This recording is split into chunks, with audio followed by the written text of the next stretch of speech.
Imagine showing up to a simple community HOA meeting, only to watch it explode into chaos. Shouting matches, slammed fists, and a president who gets called a buffoon in front of everyone. What started as a routine gathering spiraled into one of the wildest HOA meltdowns you'll ever hear about. And trust me, you won't believe how far it went. Before we dive in, make sure to hit that like button, subscribe to the channel, and turn on notifications so you never miss another insane HOA story like this one. Now let's get into it. The night began quietly enough in a small New Jersey town, where the Homeowners Association gathered in the community center for what was supposed to be a straightforward agenda. Folding chairs lined up in stiff rows, a bland pot of coffee sat lukewarm at the back, and residents shuffled in, chatting idly about landscaping and rising dues. At the front, the HOA president, an overly smug man who relished his title far too much, prepared his notes with theatrical precision. For years he had run the HOA like his personal fiefdom, issuing fines for the smallest infractions, deciding which houses fit the neighborhood image, and always speaking down to residents as though they were wayward children. Yet tonight, tension already clung to the air like a storm waiting to break. Rumors had spread of new rules he planned to enforce, rules that would strip away freedoms and funnel more money into his so-called maintenance fund. By the time the gavel struck the wooden block, the room was filled with a sense of barely contained irritation. The president spoke with exaggerated authority, his voice echoing through the community hall. He listed upcoming changes, including stricter parking restrictions, a new round of fines for decorative clutter, and, most outrageous of all, an increase in monthly HOA dues with no clear explanation of where the money would go. Murmurs rolled through the crowd like waves, and then, one by one, those murmurs turned into raised voices. Homeowners who had felt silenced for years now erupted with frustration. The meeting's minutes hadn't even reached the halfway point when the first accusations flew. The word buffoon cracked through the hall like a whip, and for a moment the president froze, his face reddening with fury. The meeting had officially lost control. Neighbors who had once smiled politely at each other across lawns now stood shoulder to shoulder, united in their anger at the man who had long bullied them under the guise of order. But the chaos that started in that moment would only escalate, spilling over into weeks of conflict and setting the stage for an HOA battle, unlike any other in the neighborhood's history. And as the first chapter closed with residents storming out in disgust, no one could have guessed just how ugly the fight was about to get. By the following week, word of the meltdown had spread like wildfire. Neighbors who hadn't attended the meeting heard the stories secondhand, each retelling more exaggerated than the last. The president, humiliated by the public insult, doubled down on his authority. He issued a slew of violation notices in rapid succession, targeting those he believed had disrespected him. Cars parked slightly crooked were suddenly ticketed. Garden ornaments that had sat harmlessly for years were now deemed unacceptable. Even something as trivial as a trash can left out a few minutes past collection time drew warnings and threats of fines. But the residents were no longer willing to bow their heads. The insult at the meeting had broken an invisible chain, and the neighborhood began to mobilize. Emails and group chats buzzed late into the night. Meetings were held in garages and living rooms, where neighbors once divided by petty disputes now rallied together with a common goal: to dethrone the president. They gathered evidence, combing through HOA bylaws, bank statements, and financial reports that the president had always brushed off as complicated or above their understanding. What they found raised more questions than answers. Money was being redirected to vague projects that never seemed to materialize. Landscaping budgets were bloated, yet weeds still grew wild in the park. The president's insistence on beautifying the neighborhood looked more like a funnel of funds into his personal projects. Meanwhile, his arrogance grew. He dismissed the whispers of rebellion as idle chatter, mocking residents for thinking they could challenge his control. But beneath his bravado, cracks began to show. The insult from the last meeting gnawed at his pride, and his retaliatory fines only fueled the fire against him. As the next HOA meeting approached, tension was palpable. Flyers were slipped into mailboxes urging neighbors to attend and stand together. The coffee table in the community hall was once again set up, but this time, the atmosphere was different. It was no longer a room of tired homeowners. It was the gathering of a united front prepared to expose their leader. And when the gavel fell once more, the confrontation that followed would leave the neighborhood changed forever.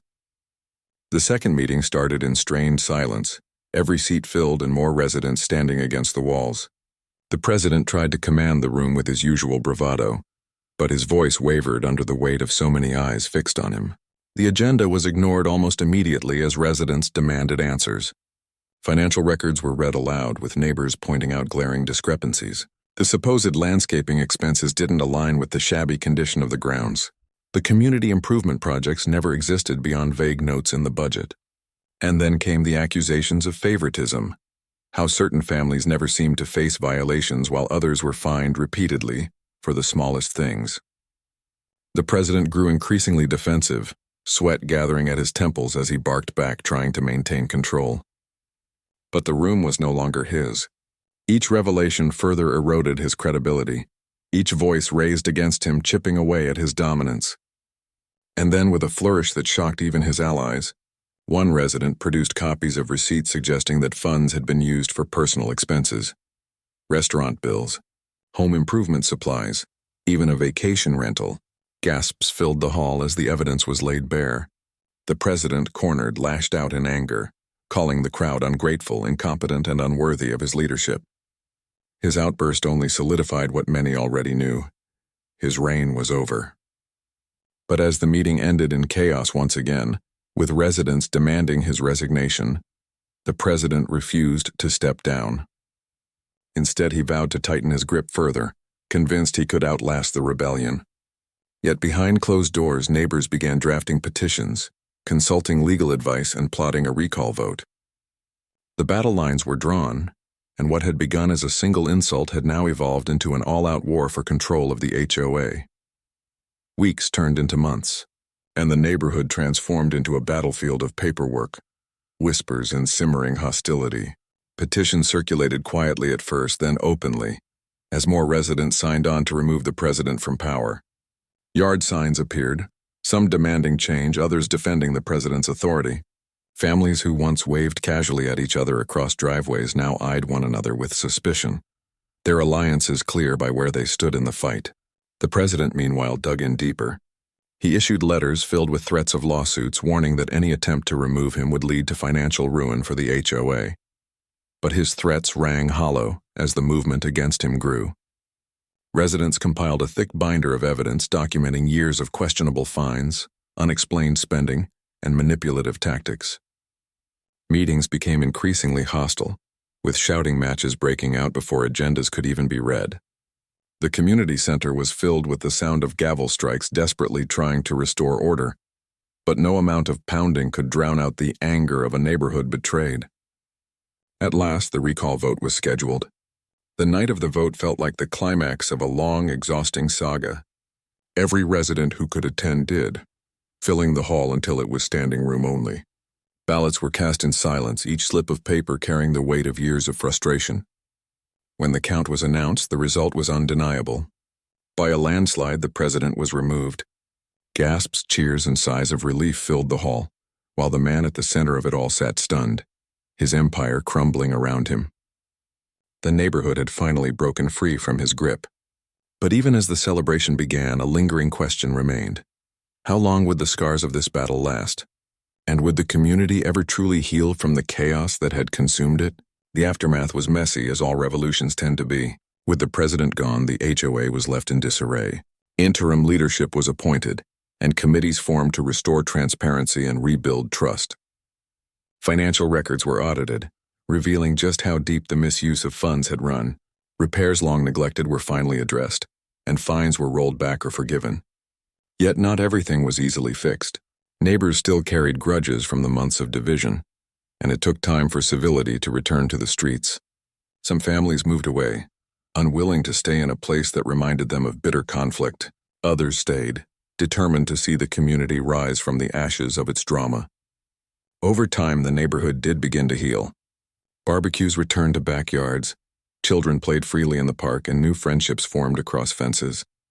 The memory of the meltdown lingered, a cautionary tale passed along to newcomers about the dangers of unchecked power. And as for the ousted president, he faded into obscurity, remembered less for his years of control and more for the spectacular way his reign collapsed. What had begun with a single insult Buffoon, had ended in the downfall of a petty tyrant. The residents of that small New Jersey neighborhood had learned that even in the smallest battles of everyday life, unity could topple arrogance. And their story stood as a reminder that sometimes the loudest fights happen not in courtrooms or city halls, but in the most ordinary of places, like an HOA meeting on a quiet suburban street. If you enjoyed this wild HOA meltdown story, make sure to hit that like button, subscribe to the channel, and turn on notifications so you never miss another neighborhood drama. Your support keeps these stories coming, and trust me, the next one is even crazier.